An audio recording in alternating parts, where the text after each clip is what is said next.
I've lived here in Tangier for 6 months, and Moroccan food is honestly nothing like what I thought it would be. I've tried a lot of it, and I actually like it quite a bit. So for the next 24 hours, I'm going to eat nothing but Moroccan food, and I'm going to show you my top 3 favorites over 6 months living here. I'm starting the day strong with a very controversial food, pastilla.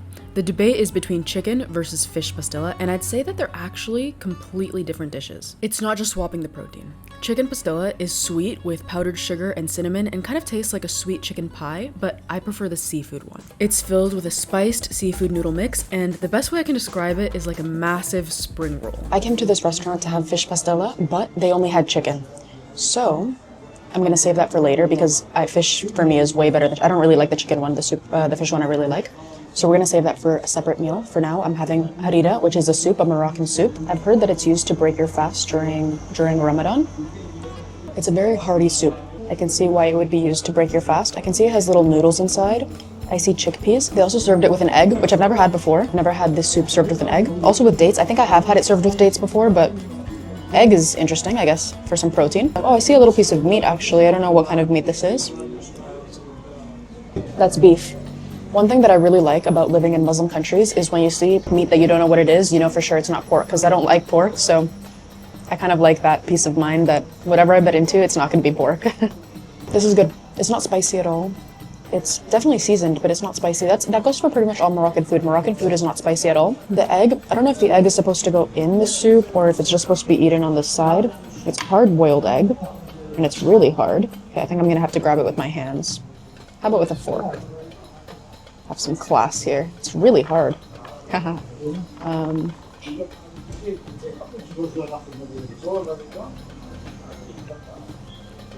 Well, it's broken now, so I guess it's going in the soup, whether it was supposed to or not. You guys can let me know what I was supposed to do with it. Was it supposed to go in the soup or not? I don't know. Honestly, it tastes really good in the soup, so not mad at that. This place is really cute. They have Wi-Fi, so I'm gonna work here for a little bit. I'm not on vacation here. I actually live here and I work remotely, so you know, I have to work today, not just eat. I'm just taking a quick break for lunch. The dates, actually, these might be good. I don't know, I can't tell. I'll give it a try. Not bad. Very mid date. Not the best I've had, not the worst. A lot of the times the restaurants serve like the really sweet, but kind of sticky ones that I don't really like. These are a bit, well, this one was hard, but the other ones look a bit soft and sweet, which is not my type. So I like the hard, less sweet ones, so decent. It also comes with lemon. I don't really like lemon in my soup, so I'm not gonna touch that, but if you like soup, I definitely recommend trying it. I'll look up the ingredients right now. I thought the last time I had it, there were some vegetables in here, but this time there aren't, so that's why I want to look it up and see.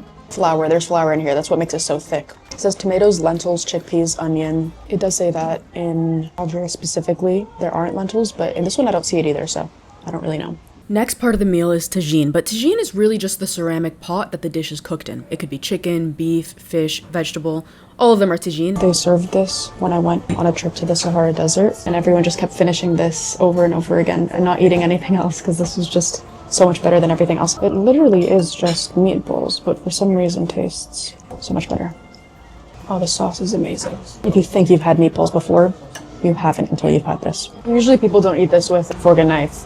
It's just that I'm an American. Usually they have it with bread. Oh, this bread is good. This bread is really good. It's very crispy on the outside. I once had this vegan Kefta Tagine, and it was actually good. It tasted kind of like meat. This is the kind of meal that makes you happy. Tagine is basically just this thing that they cook it in. It comes with a thing on top. But it could really be anything. It could be chicken, fish, vegetables, anything like that. But honestly, for some reason, anything that's cooked in there, I don't know if it's the way it cooks or the seasoning or what it is, it just tastes better. Kind of makes me want to take one with me, but that's heavy to take around traveling with me, but I honestly don't have a plan to find pastilla, so I'm just wandering and hoping for the best, so we'll see what we find.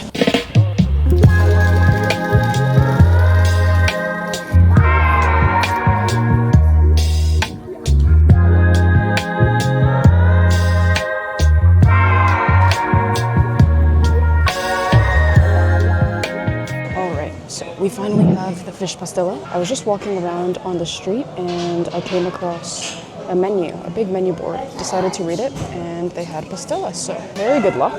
At first, I didn't even know. I thought that chicken and fish pastilla were the same, except for the chicken and the fish inside. I thought the only difference is that one has chicken, one has fish. But they're actually, honestly, I would say completely different.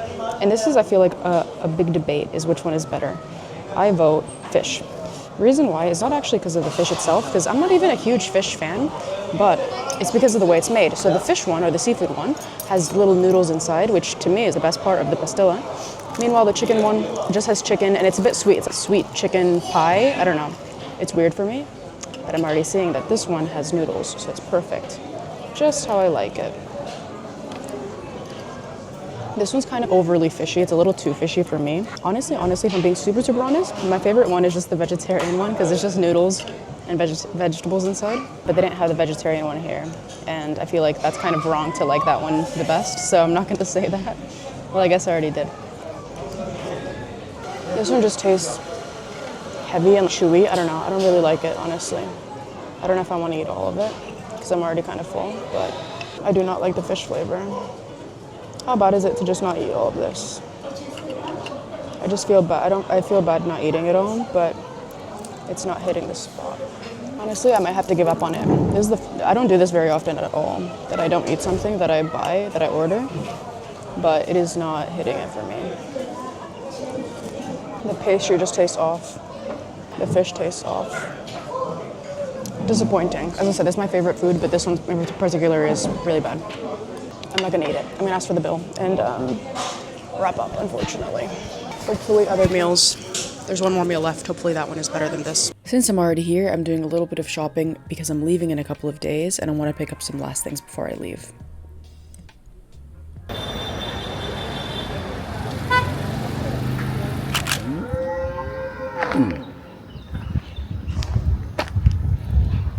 For the final meal, I'm starting today with a workout fueled by all this Moroccan food, which has me feeling strong, and I'm super excited for the last meal. Khlii and eggs are my favorite Moroccan breakfast. Khlii is a preserved meat made by cutting meat into strips and drying in the sun after marinating. After cooling, the meat is submerged in animal fat and left to dry, and that's how I bought it from the store. I'm actually going to make it at home, which I don't usually do, but this one's really easy, and a girl from here showed me how to do it, so I think I know what I'm doing. Well, I think. We'll see. What I'm gonna make, main thing, is Khlii. I don't know how to say that properly. The is very hard for me. So feel free to correct me. I feel like it's gonna be hard to correct me over comments because I feel like I need someone to say it to me multiple times and I say it back until I get it right kind of thing. But you can try to help me in the comments. I'd appreciate it. The main ingredient is the Khlii, which again, struggling to say. And it's quite oily. You can see I picked it up from the store. This is beef. And yeah, there's a lot of fat. You can see it's mostly fat, but what's inside of all of this fat is some meat. And this meat is gonna go on top of the eggs. So that's ingredient number one. Obviously picked up some eggs and I got a baguette. Usually you make it with that typical Moroccan bread, but I just prefer it this way. This is not how you're supposed to make it, but it's just how I like it. So we're doing it my way. Not really my way, her way. So that's thing number one that we're going to make. I also picked up something else. This is a little surprise. We're gonna keep it wrapped until the end. There's tons of fat in here. I'm not a big fan of fat. I'm gonna try to avoid it as much as possible. I'm just gonna throw the fat into, this is great for cooking and whatever, but yeah, I prefer low fat as possible, which I know sounds weird for this dish because it's quite the opposite of that, but this is my way. Don't judge it. It's a big layer of fat. I mean, look at that. Also, because when you put all this fat on the pan, it starts to pop everywhere and makes a mess in the kitchen, which I don't appreciate. The first time I made it, I flipped the egg and fried both sides, but then it was a bit too hard. You want it to be a bit soft so you can eat it with the bread. So what I do is I just cover it. That way the top cooks as well, but I don't have to fry both sides.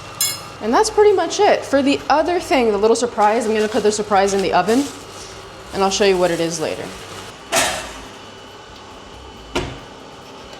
So I've made a total mess in the kitchen. I'm just gonna take half of this baguette.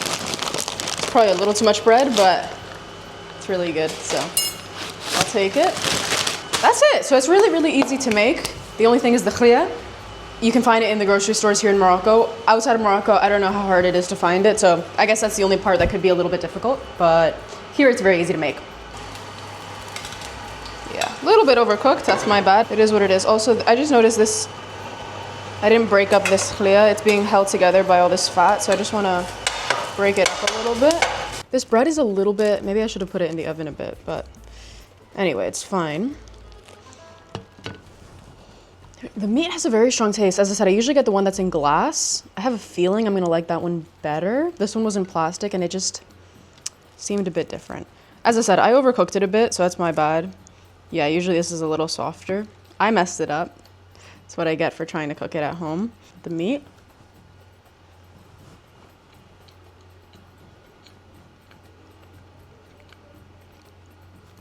Delicious. I can't explain it because the meat by itself, I don't like it. Just by itself, it doesn't taste good to me. Egg with bread is just egg with bread. There's really nothing too special about it. But for some reason, the combo with the egg and the meat and the bread, it just hits.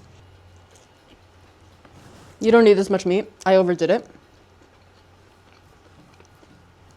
I don't even have words as I'm eating it. It's just so good. I honestly just want to sit in silence and eat it. There isn't really much to be said about it. Can I explain? I mean, obviously the meat is very savory, salty. With the egg, it just goes, yeah, as I said, there isn't really much to say. It just tastes amazing. You just have to try it. I think you just have to try it because it seems so simple. It seems, I mean, and it is simple, but for some reason it just hits. I really don't know what it is. I didn't season it at all. I didn't put anything. Just cook the eggs, heat up the meat, have it with some bread. Amazing. This bread in particular, I like it better than the normal bread that you usually get it with, but use whatever bread you like. It's going to be delicious. All done. Let's go check on the oven to see if the final meal is ready. It's not really a meal. It's just part of the breakfast.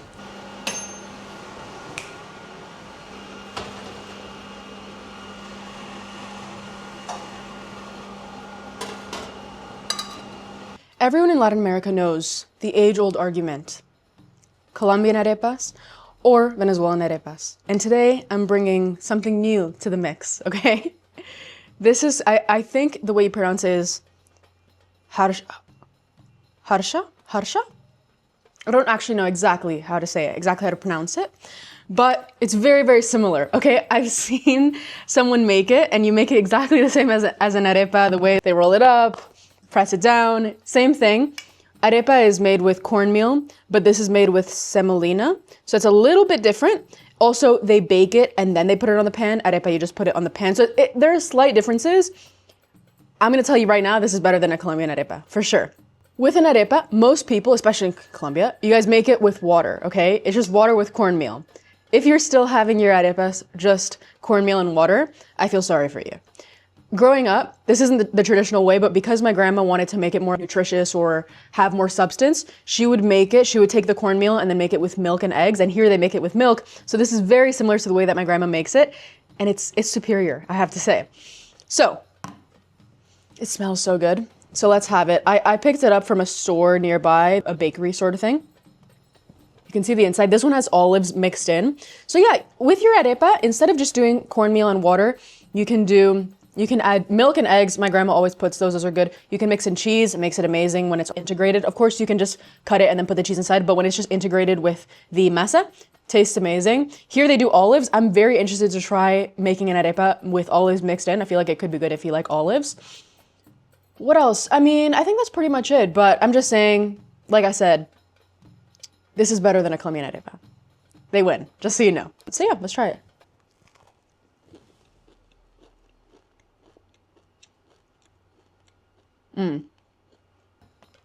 So much better. It's not even close. Especially with the olives, this is really good. Because they bake it, it gets cooked inside very nicely, but it stays soft because it's baked. And then they just put it on the pan just to crisp up the edges. It's perfect because the inside is still quite soft and almost tastes a little bit creamy. I think they also use butter, I think, which makes it even better. They also, you know,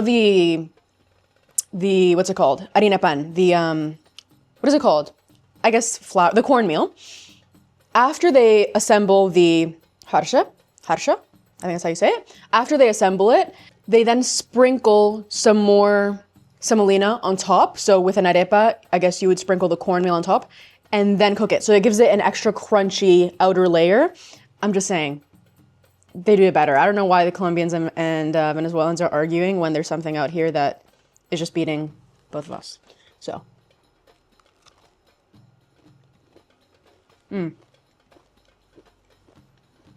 Amazing. That's it. I just wanted to start an argument basically in the comments. That's what the surprise was. That's it for my 24 hours of eating Moroccan food. These are all the favorite foods that I had here. So hopefully when you guys visit, you guys will try it. Hopefully it gives you a little bit of an idea of what the food is like here. And I'll see you next week for another video.